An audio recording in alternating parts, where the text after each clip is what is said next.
창세기 3장 9절로 15절 말씀까지입니다.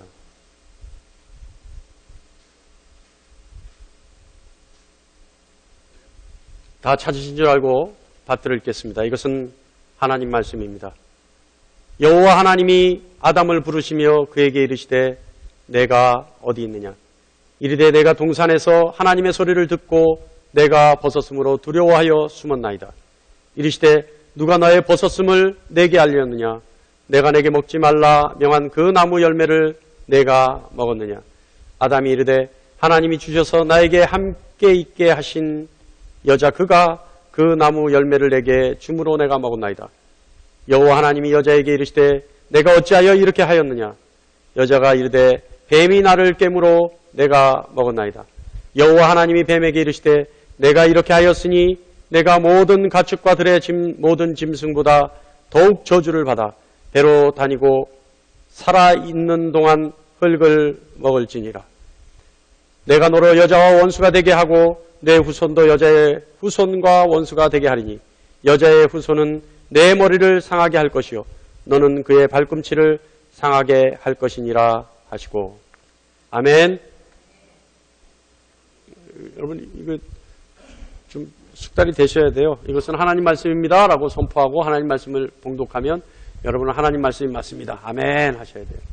연습 삼아 한번 해보겠습니다. 아멘. 예, 그렇게 하셔야 돼요. 그렇게 하셔야 돼요. 예. 그래야 설교하는 사람이 신이 납니다.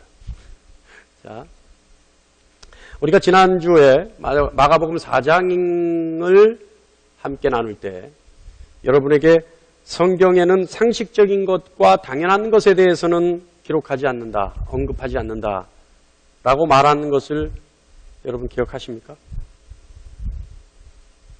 헬로? 오늘 다 새로 오셨나요? 성경에는요, 아주 상식적인 것과 당연한 것에 대해서는 구체적으로 기록하지 않습니다. 이 말은 알아듣기 쉽게 하면 성경은요, 구구절절 설명할 필요가 없다고 생각하는 책이 성경입니다. 그렇게 봐야 옳아요. 구구절절이 설명하지 않아요. 그래서 뭘로 봐야 돼요? 믿음으로 봐야 돼요. 믿음으로. 예. 자, 그런데 창세기 1장 1절 말씀이 그래요. 창세기 1장 1절 말씀이 다 같이 한번 읽어볼까요? 시작. 이 말씀은 여러분 너무나 많이 읽었죠?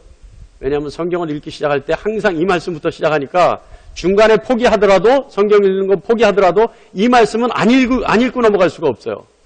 자, 태초에 하나님이 천지를 창조하시니라. 여러분 이 말씀 좀 어딘가 어색하지 않습니까? 이 말씀은요, 굉장히 화려하고 강력한 선포예요. 태초에 하나님이 천지를 창조하시니라. 그런데요, 이 말씀은요, 하나님에 대한 언급이 없어요. 하나님이 어떤 분이신가를 말씀을 하고 나서 그 하나님이 천지를 창조하셨다 해야 돼요. 그게 문맥상 맞죠? 아니, 더 정확하게 하면 하나님이 어떤 분이시고 천지의 창조의 내력이 이러이러한데 그래서 이러이러한 것을 하나님이 창조하셨다 해야지 맞는 거예요. 이건 밑도 끝도 없이 다짜고짜 태초에 하나님이 천지를 창조하셨다 선포하는 거예요. 그죠? 창조의 내력에 의해서 창조의 내력에 대해서 언급도 없고 하나님이 어떤 분이신가에 대한 가르침도 없고 그저 태초에 하나님이 천지를 창조하셨다. 이 말씀은요, 기독교의 정체성에 대해서 정확하게 드러내고 있는 말씀입니다. 뭐 진화론이냐 창조론이냐 이런 것에 대한 정체성이 드러났다는 얘기가 아니에요. 믿음이라는 것에 대한 정체성입니다. 기독교 신앙의 정체성은 믿음밖에 없어요. 믿음이에요. 창세기 1장 1절 말씀을 보면 하나님이 창조주이심에 대한 설명 따위는 필요치 않아요. 하나님이 어떤 분이시냐에 대해서 설명은 필요치 않아요. 그저 믿음은 믿고 말란식의 확고부동한 선포의 말씀입니다. 믿으라는 거예요. 이 선포는요, 이미 하나님이 창조주이심에 대한 전제가 돼 있어요. 그죠? 그러니까 하나님에 대한 설명이 없어요. 하나님이 창조주이시기 때문에 그분이 창조하셨다는 거예요. 이 얼마나 멋지고 자신만만한 도전입니까? 그리고 놀라운 것은요, 다시 말하면 창세기 1장 1절 말씀에 놀라운 것은요, 이 1장 1절 말씀을 믿는 사람만이 창조의 내력에 대해서 설명해 주겠다는 겁니다. 이해하십니까? 태초에 하나님이 천지를 창조하시겠다, 창조하셨다, 이 말씀을 아멘으로 받는 사람은 하나님이 어떤 분이시고 하나님이 어떻게 창조하셨냐에 대해서 설명을 들을 자격이 있다는 거예요. 하나님이 창조주이시고 그 하나님이 창조하신 이 세상을 인정하지 못한다면 1장 2절의 말씀부터의 창조의 내력에 대해서는 볼 자격도 없고 들을 자격도 없다는 거예요. 그러니까 무슨 말씀이냐면 창세기 1장 1절 믿는 사람은 창조의 내력에 대한 설명이 이어질 것이고 그런 사람에게는 창조에 대한 내력을 들을 자격이 있다는 거죠. 그래서 창세기 1장 1절 이후에 1장 2절에 뭐가 나와요? 창조의 내력에 대해서 나와요. 어떻게 창조를 하셨는지 거기에 대해서 설명하는 겁니다. 성경에서요, 창조는 믿음이라는 단어의 순수한 의미 그 자체입니다. 창조가 믿음이에요. 믿음이 창조예요. 왜요? 하나님은 창조주이시기 때문에 그렇습니다. 하나님은 이 세상 모든 것을 창조하신 것을 우리는 믿음으로 아멘해야 되기 때문에 그렇습니다. 그리고 그것을 인정하지 않을 수가 없기 때문에 그렇습니다. 대단하지 않습니까? 이런 경전은 있을 수가 없어요. 어떤 종교도 이런 식으로 시작하는 경전은 없어요. 쉽게 얘기하면, 우리가 편하게 얘기하면 믿음 믿고 말란 말래요. 믿는 사람에 한해서는 어떻게 창조되었는지 하나님이 어떤 분이신지 설명해 주겠다는 거예요. 믿는 사람에게는 그 자격이 주어진다는 거예요. 들을 수 있고 읽을 수 있는 자격이 주어진다는 거예요. 그렇지 않고 그래요 하는 사람은 보지 말라는 거예요. 자격이 없다. 성경을 덮어버리라는 얘기입니다. 태초에 하나님이 천지를 창조하시니라. 성경에서 하나님이 창조사에게 맨 마지막에 대미를 장식하는 사역이 있습니다. 뭘까요? 하나님이 창조사에게 맨 마지막 아주 멋지게 대미를 장식하는 사역이 있어요. 뭘까요? 사람을 창조하신 거예요. 사람을 창조하신 거예요. 창조의 여섯째 날 하나님은 사람을 창조하십니다. 그런데 여러분 이 창조, 사람의 창조 여러분 한번 잘 생각하면 정말 멋져요. 뭐냐면요. 사람을 창조하실 때 무엇으로 창조하시냐면 하나님이 창조하신 모든 창조물 중에서 하나를 선택하세요. 뭐예요? 흙이에요. 하나님이 창조하신 모든 것 중에 대표적인 것 하나를 선택하세요. 흙이에요. 거기에 뭘 더하시는 줄 아세요? 하나님 본인 것을 직접 더하십니다. 그게 뭐예요? 생기예요. 그러니까 창조된 모든 것 중에 하나를 취하시고 하나님 것, 하나님께 속해 있는 것 하나를 더하셔서 인간을 창조하세요. 그런데 더 멋진 건 뭔지 아세요? 하나님의 형상으로 창조하시는 거예요. 아, 여러분 가슴 벅차지 않습니까? 그냥 되어진 것이 아니라 창조한 모든 피조 세계 중에서 가장 하나님이 마음에 드는 것 하나를 취하시고 그리고 하나님 것 중에 가장 귀한 것 하나를 더하셔서 하나님의 형상으로 창조하신 것이 인간입니다. 할렐루야! 그리고요, 하나님은 그 인간을 창조하실 때 이제껏 엿새 동안 창조하셨던 그 모양대로 창조하지 않으셔요. 그 모양대로 어떻게 그때까지는 뭘 어떻게 창조하셨어요? 하나님이 말씀으로 창조하셨어요. 그런데 인간은 창조하실 때 그렇게 하지 않았어요. 어떻게 하셨어요? 알 수 없는, 우리가 감히 들여다볼 수 없는 신중함으로 하나님은 인간을 창조하셨어요. 그래서 고민하신 것 같아요. 그래서 흙을 취하시고 하나님의 생기를 넣으신 것 같아요. 그리고 절대 복잡하지 않고 간결함으로 그러나 섣부르지 않고 더 나아가서 완벽하게 인간을 창조하셨어요. 그래서 심히 좋았다고 고백하고 고백대로 인간을 창조하신 겁니다. 인간을 지으시고 하나님 뭐라 그러셨어요? 심히 좋았더라. 더할 나위 없었더라. 더 바랄 것이 없었더라. 이보다 더 큰 기쁨이 없었더라. 이 뜻이에요. 심히 좋았더라. 심히 좋았더라. 여러분 인간의 창조의 목적이 뭡니까? 인간의 창조의 목적은요. 하나님이 창조하신 모든 것에 대신해서 관리하게 하신 거예요. 하나님의 모든 권한을 인간에게 맡기시고 하나님이 지으신 모든 것을 대신해서 관리하게 하셨어요. 창세기 1장 28절에 이르시되 생육하고 번성하여 땅에 충만하라. 땅을 정복하라. 바다의 물고기와 하늘의 새와 땅에 움직이는 모든 생물을 다스리라. 어떻게 해요? 하나님 지으신 모든 것을 어떻게 하라고요? 다스리라. 네. 하나님 대신해서 인간에게 그 모든 권한을 위임하신 거예요. 그리고 하나님은요, 인간을 하나님과 같은 위치로 끌어올려 놓으셔요. 창세기 2장 19절 보면 아담이 무엇이라 부르나 보시려고 그것들을 그에게로 이끌어 가시니 아담이 각 생물을 부르는 것이 곧 그 이름이 되었더라. 어떻게 해요? 아담이 부르는 것이 곧 그 이름이 되어버렸어요. 이건 뭐예요? 하나님이 모든 지으신 것을 위임하시고 관리를 위임하시고 그리고 하나님과 동반자적 위치로 놓으신 것이 아담으로 하여금 모든 피조세계의 이름을 짓게 하신 겁니다. 할렐루야! 이쯤 되면 여러분 가슴이 좀 이렇게 좀 펴져야 되는 거 아니에요? 으쓱하게 되네요. 저는 이 생각하면 으쓱해져요. 저 원래 허리가 요새 등이 굽었다고 나이 더 먹으면 제가 자주 가는 한의원의 한의사가 그래요. 목사님, 저를 위해서 정말 기도 많이 하는 그 의사인데 제가 어깨 나왔다고 했더니 어깨가 안 아프다고 했더니 하나님이 제 기도를 이렇게 응답해 주실 줄은 몰랐어요. 그래서 아침 저녁으로 제 어깨를 위해서 기도했대요. 내 의술로 안 되니까 하나님이 해 주셔야 됩니다. 이렇게 되는 거예요. 그런데 속으로 얼마나 벅차는지 몰라요. 근데 그 한의사가 저한테 그래요.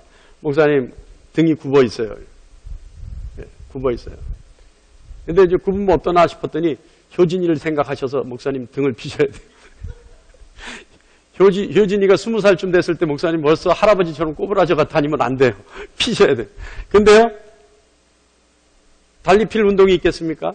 이런 말씀 들으면 등이 펴지는 것 같아요. 으쓱해지는 것 같아요. 여러분들 그와 같은 감동 갖는 여러분 되시기를 축원합니다. 하나님이요, 사람이 살 안식처를 에덴 동산에 마련하셔요. 그리고 또 그 아담이 외로울까 봐 그의 짝을 마련해 주시죠. 우리는 여기서 하나님의 마음을 읽을 수가 있습니다. 하나님은요, 인간을 독립적인 존재로 인정해 주신 거예요. 하나님이 사람을 하나님의 단순한 대리인이나 심부름꾼이나 또는 하나님 스스로 보고 즐기기 위한 만족의 대상으로 만드신 것이 아니라 하나님을 한 객체, 독립의 대상으로 만들어 주신 거예요. 아까도 얘기했지만 어떻게 해요? 하나님 창조세계에서 가장 마음에 든 것 하나를 선택하시고 하나님 것 중에 가장 좋은 것을 선택하셔서 그래서 하나님의 형상으로 지으신 그 하나님이 하나님과 동반자적 역할을 감당하고 그리고 하나님의 기쁨을 이기지 못하게 하는 그런 대상으로 인간을 창조한 겁니다. 하나님은요, 사람을 하나님이 하신 모든 일들의 결과물로 창조하셨어요. 잘 들으세요. 모든 일에 대한 결과물로 인간을 창조하셨어요. 그리고 하나님이 하나님 되심의 증거로 하나님은 사람을 만드신 겁니다. 그러기에 하나님은 에덴 동산에 선악과를 두기로 작정하셨어요. 그리고 선악과를 먹으면 반드시 죽으리라는 그 모든 결과의 책임 또한 하나님이 해결하시고 스스로 감당하시려고 선악과를 심으신 겁니다. 선악과를 심은 것은 하나님의 결심이었어요.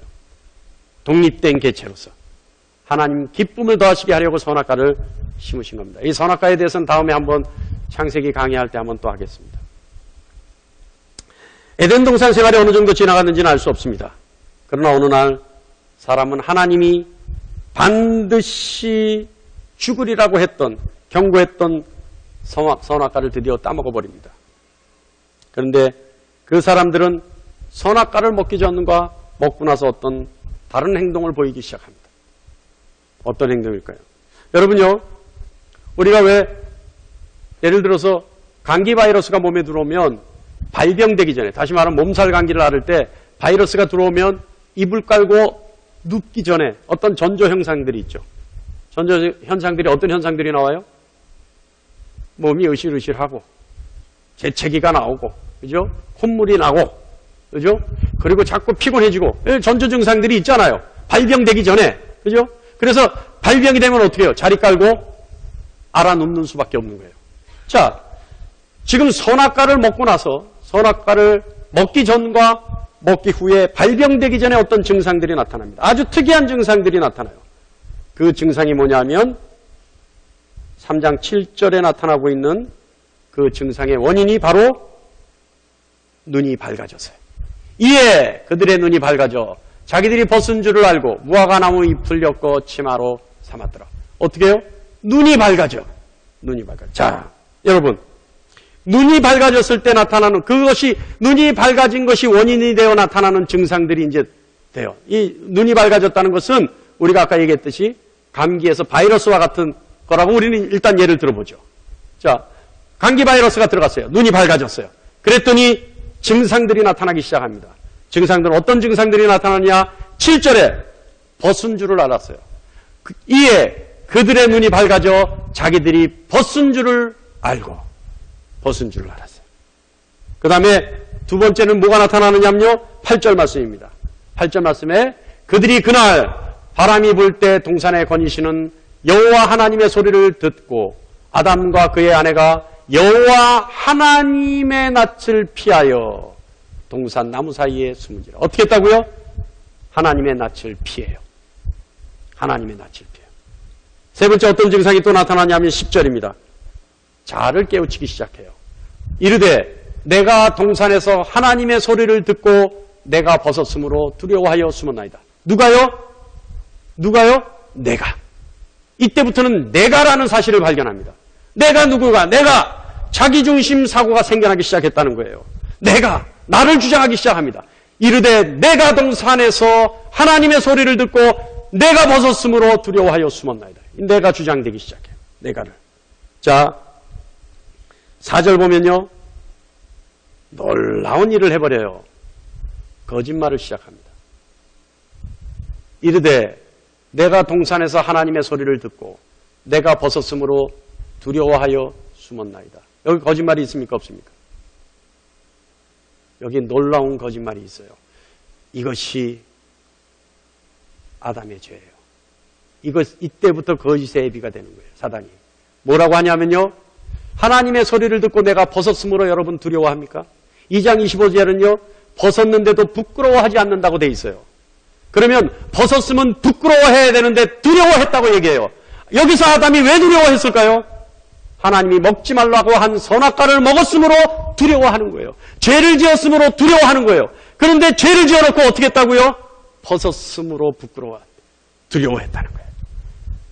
거짓말을 하기 시작합니다. 10절에요. 두려움을 갖기 시작하죠. 이때부터 두려움을 갖기 시작해요. 아담은. 왜요? 조금 전에 얘기했듯이 하나님 앞에 죄인이라는 사실을 깨닫기 시작합니다. 죄를 지었다는 사실을 깨닫기 시작합니다. 그때부터 두려워합니다. 그리고 12절로 13절 말씀을 보면 나와 너의 관계를 인식하게 됩니다. 12절 보면요. 아담이 이르되 하나님이 주셔서 나와 함께 있게 하신 여자 그가 그 나무 열매를 내게 주므로 내가 먹었나이다. 하나님 여호와 하나님이 여자에게 이르시되 내가 어찌하여 이렇게 하였느냐. 여자가 이르되 뱀이 나를 깨므로 내가 먹었나이다. 어떻게 해요? 너와 내가 생기기 시작해요. 이제까지는 그거 없었어요. 오로지 하나님 한 분만 보고 있었어요. 오로지 하나님밖에 없었어요. 그런데 이제 내가 시작돼요. 그리고 내가 시작되니까 어떻게 해요? 너가 있기 시작해요. 인간관계가 시작됩니다. 자, 눈이 밝아지니까요. 벗은 줄을 알게 되었어요. 2장 25절 볼까요? 2장 25절 보면요. 아담이 그의 아내 두 사람이 벌거벗었으나 부끄러워하지 아니하니라. 여러분 여기서 왜 부끄러워하지 않았을까요? 이들은 왜 벗었는데도 이때는 부끄러워하지 않았을까요? 눈이 밝아지기 전에 왜 부끄러워하지 않았을까요? 이때는요. 나에 대해서는 몰랐어요. 오로지 하나님만 보고 있었어요. 하나님만 보고 있다 보니까 내가 벗었는지 입었는지 깨닫지 못하는 거예요. 오로지 하나님 한 분만 있었어요. 그때는. 그러다 보니까 벗었음에도 부끄러워할 수가 없었어요. 그런데 눈이 밝아지니까 내가 나를 쳐다보게 되고 그때야 비로소 내가 벗은 것을 깨달으니까 부끄러워지기 시작한 거예요. 이해하십니까? 헬로? 다 계시는 거 맞죠? 두 번째는요. 눈이 밝아지니까 하나님의 소리만 듣고도 숨어버려요. 하나님의 음성만 듣고도 숨어버려요. 그리고 두려움의 원인은 하나님 앞에 범죄한 줄 알고도 부끄러워 두려워했다고 거짓말합니다. 나라는 자의식이 생겨나므로 너라는 존재의식이 생겨나고 하나님 앞에 죄 지은 것을 드디어 남의 탓으로 돌리기 시작합니다. 그런데 여러분 우리가 이 기사를 잘 읽어보면요. 아담은요. 남의 탓으로 돌리지 않아요. 하나님 탓으로 돌려요. 하나님 탓으로 돌려요. 읽어보죠. 3장 12절 말씀입니다. 이거 다 같이 한번 읽어볼까요? 시작. 아담이 이르되 하나님이 주셔서 나와 함께 있게 하신 여자 그가 그 나무 열매를 내가 줌으로 내가 먹었나이다. 어떻게 했다고요? 이 여자를 어떻게 했다고요? 하나님이 주셨다 이게요. 하나님 당신이 주셔서 내게 있게 한 이 여자가 먹게 했으니 하나님 책임 아닙니까? 하나님 책임 아닙니까? 아마 아담은 속으로 이때 이렇게 얘기했을지도 모릅니다. 하나님이 거기 선악과를 심으셨고 하나님이 내게 주신 이 여자가 내게 먹게 했으니 이것은 다 하나님 책임입니다. 다 하나님 책임 아닙니까? 이렇게 하고 싶었을지도 몰라요. 그러나 이렇게 얘기하죠. 아담이 이르되 하나님이 주셔서 나와 함께 있게 하신 여자 그가 그 나무 열매를 내게 줌으로 내가 먹었나이다. 눈이 밝아진 원인이 사람에게 어떤 작용을 했길래 벗은 줄 알게 되고 하나님의 낯을 피하게 되고 하나님께 거짓말을 하고 두려움을 갖고 나와 너라는 인식을 하게 될까요? 이 증상은 어떻게 나타난 증상들일까요? 분명히 여기는 2차적인 원인이 있을 것 같습니다. 과연 눈이 밝아졌는데 벗은 줄 알게 되고 자기 낯을 피하게 되고 하나님께 거짓말을 하고 두려움을 갖고 나와 너라는 인식을 갖게 된 이 과정 속에 과연 또 다른 원인은 무엇일까? 분명히 여긴 또 다른 원인이 있을 것 같아요. 2차적인 원인은 또 다른 원인은 드디어 인간이 나를 중심으로 가치의 기준을 잡는 안목이 생겨났다는 겁니다. 나를 중심으로 모든 가치를 판단한다는 거예요. 모든 가치의 기준은 하나님이셔야 합니다. 모든 가치의 기준은 창조주 하나님이셔야 합니다. 그러나 사람이 눈이 밝아지니 가치의 기준을 하나님이 아닌 나에게로 옮겨오는 거예요. 다시 말하면 가치의 중심에 내가 있게 하는 겁니다. 사랑하는 여러분, 모든 가치의 중심에 내가 자리 잡게 되면 어떤 일이 일어날까요? 만물을 창조하신 이는 하나님이십니다. 그러므로 모든 사물과 모든 사물이 운행되는 현상, 시작과 법칙, 그리고 하나님이 정하신 모든 우주의 운행의 법칙조차도 꽃이 피고 꽃이 지고 다시 씨앗을 맺고 그 씨앗이 떨어져서 다시 꽃을 피우고 얼음이 녹고 얼음이 얼고 해가 지고 해가 뜨고 달이 뜨고 달이 지고 이 모든 만물의 운행의 법칙은 하나님이 정하셔야 돼요. 하나님이 하나님 정하신 기준대로 움직여져야 돼요. 그런데 인간이 그 중심에 스스로가 들어가게 하면서 사람이 그 법칙을 마음대로 움직일 수 없다는 사실조차도 망각해버립니다. 여러분, 제가 여러분께 늘 주장합니다. 만물의 척도는 하나님 한 분이셔야 합니다. 만물의 기준은 하나님이셔야 합니다. 모든 것의 표준과 기준은 하나님 한 분이셔야 합니다. 사람이 그 중심에 들어감으로 생겨나는 엄청난 일들이 생겨납니다. 여러분이 모든 되어지는 일, 모든 가치의 중심에 서면 뭐가 생겨나는지 아세요? 이때부터 인간이 불행이 시작됩니다. 첫 번째는요, 절대 가치에서 비교 가치로 바뀌어지게 돼요. 쉽게 얘기하면 이게 인간의 불행이에요. 여러분, 우리 여자 성도님들 동창회 갔다 오면 바뀌는 거 없습니까?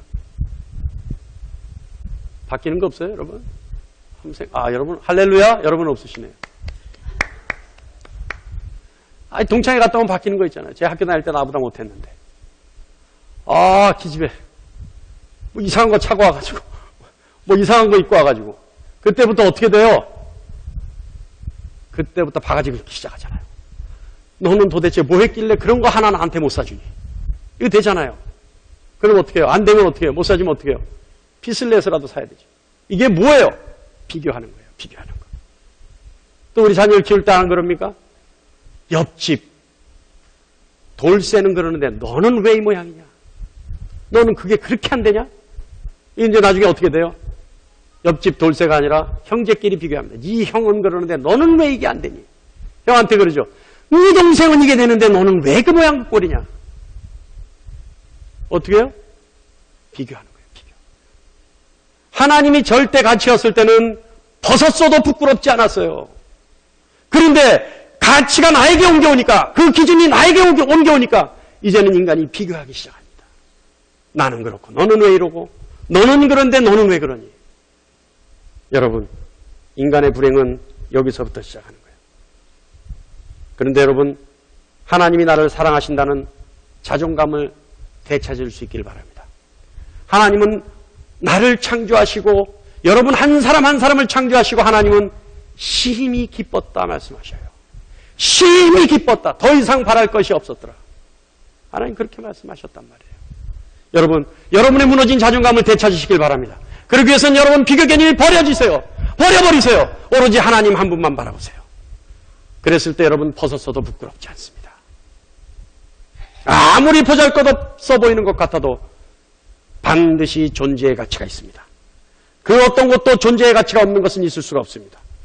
어떤 존재라도 비교의 대상이 되어서는 안 됩니다. 하나님은 창조의 순간순간 그 자체와 결과에 대해서 최대한 만족하셨습니다. 그래서 하나님 조금 전에도 얘기했듯이 심히 기뻤더라. 아주 좋았더라. 하나님 그렇게 감탄하셨던 겁니다. 그것을 깨달을 수 있는 여러분 되시기를 축원합니다. 두 번째는요.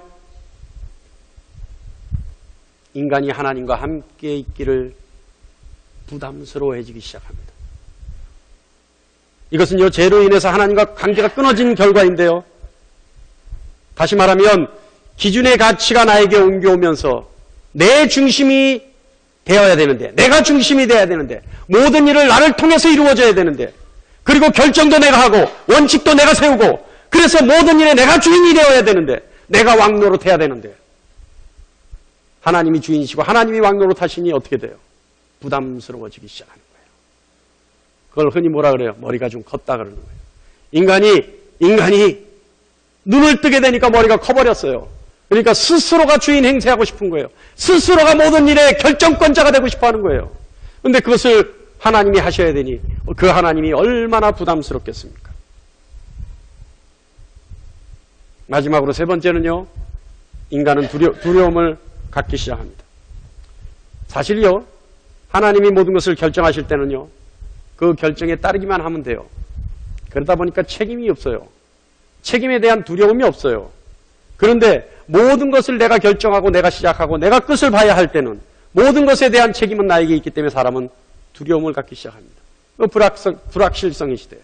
내가 결정하고 내가 했기 때문에 불확실한 거예요. 하나님이 결정하고 하나님 뜻에 따라 했으면 하나님이 책임지시고 그 모든 것은 확실할 텐데 내가 시작하고 내가 결정했으니 내가 그 과정에서 모든 것을 책임져야죠. 이때 인간이 가장 쉽게 하는 것이 뭔지 압니까? 이 두려움을 떨쳐버리기 위해서 가장 쉽게 행하는 행동이 하나가 딱 나와요. 그게 뭔지 아세요? 거짓이에요. 거짓말을 하기 시작해요. 왜냐하면 내가 결정하고 내가 실행에 옮기고 그 결과를 내가 책임져야 되기 때문에 그때부터는 뭘 해야 되냐면 자기 합리화를 해야 돼요. 내가 이 일을 왜 했고 왜 이런 과정을 거쳤고 이 결과는 왜 나왔는지에 대해서 합리화를 시켜야 돼요. 그러다 보니까 거짓을 하죠. 거짓을 해요. 그래서 인간은 이때부터 거짓말을 하기 시작합니다. 실패에 대한 두려움에 거짓하기 시작해요. 여러분, 우리가 기도를 하죠. 여러분 기도를 왜 합니까? 기도의 의미는 있어요. 영적 호흡이다. 그래서 하나님의 뜻을 알고 하나님의 계획을 알고. 그러나 여러분, 기도의 가장 중요한 의미는요. 하나님의 관점을 갖는 겁니다. 하나님의 시각을 갖는 거예요. 그래서 내가 기도할 때 하나님의 관점으로 나를 바라볼 수 있는 것이고 하나님의 뜻을 알게 되는 것이고 하나님의 계획을 알게 되는 겁니다. 하나님의 관점을 갖게 되면요. 내 스스로를 배제시켜버려요. 또 얘기하지만 아까도 얘기했지만 뭐예요? 하나님 관점을 갖게 되면 내가 벗었어도 부끄럽지 않게 되는 거예요. 그것을 깨달을 수 있는 여러분 되시길 바랍니다. 자기 중심으로 시작된 생각은요. 냉철한 판단을 갖기 힘들어져요. 그러나 하나님의 관점을 갖기 시작하면요. 그때부터는 모든 일이 냉정하게 판단되어집니다. 사랑하는 성도 여러분, 선악과를 따먹고 눈이 밝아졌을 때 증상들에 대해서 얘기했습니다. 여러분은 여러분 삶에 있어 이 선악과를 먹고 난 후에 증상들이 나타나지는 않는지요? 선악과를 먹고 난 후에 눈이 밝아진 결과 우리가 조금 전에 들었던 그런 증상들이 여러분의 삶에서 나타나지는 않는지요? 여러분 스스로 그것을 알 수 없다면 2차 원인이 나에게 있는지 한번 생각해 보시기 바랍니다. 나를 중심으로 모든 것은 판단하고 있는 것은 아닌가? 나를 중심으로 모든 것이 판단되어지고 있는 것은 아닌가? 하나님 것과 내 것을 구별하지 못하고 다 하나님 것임에도 불구하고 내 것이라고 생각하고 있는 것은 아닌가? 하나님과 함께하는 것이 부담스럽지는 않은가? 내가 나에게 주인 행세하느라 모든 것에 대한 결정을 내가 우선하고 있는데 그래서 하나님과 함께하고 있는 것이 부담스럽지는 않은가? 또한 불확실한 모든 것에 대해서 두려움을 갖고 있는 것은 아닌가? 그래서 하나님의 은혜를 망각하고 그래서 하나님에 대한 신뢰를 망각하고 내일에 대한 막연한 두려움을 가지고 있는 것은 아닌가? 여러분 스스로 한번 진단해 보시기 바랍니다. 그래서 여러분에게서 이 증상이 나타난다면 아담과 하와처럼 서로를 탓하지 말기를 바랍니다. 이 증상이 나타난다면 나를 탓하지도 말기를 바랍니다. 스스로를 탓하지도 말기를 바랍니다. 왜냐하면 우리 한 사람 한 사람 스스로의 형상은 하나님의 형상이기 때문에 그렇습니다. 스스로를 탓한다면 결국은 하나님을 탓하는 꼴이 되기 때문에 그렇습니다. 눈이 밝아진 그 원인으로 파생되는 증상들이 나에게 나타난다면 그저 이렇게 하세요. 그럴 때는 하나님 앞에 고백하세요. 하나님, 내가 선악과를 따먹은 눈이 밝아졌습니다. 그렇게 고백하세요. 두려움에 떨며 숨지 말고 그냥 고백하세요. 하나님, 내가 선악과를 따먹어 버렸습니다. 그래서 하나님, 내가 눈이 밝아져 버렸습니다. 그러니 하나님, 다시 내가 눈을 감게 해주시고 선악과를 따먹기 전의 모습으로 돌아갈 수 있게 해주십시오. 그러기 위해서 우리 주님이 계시는 겁니다. 그러기 위해서 우리 안에 성령 하나님이 계시는 겁니다. 선악과를 따먹었다고 눈이 밝아진 결과라고 하나님 앞에 고백할 때 하나님은 우리에게 가죽옷을 지어 입히실 것입니다. 그리고 하나님 앞에 벗었으나 부끄럽지 않은 상태로 우리를 되돌려 놓으실 것입니다. 왜냐하면 우리 아버지 하나님이시기 때문에 그렇습니다.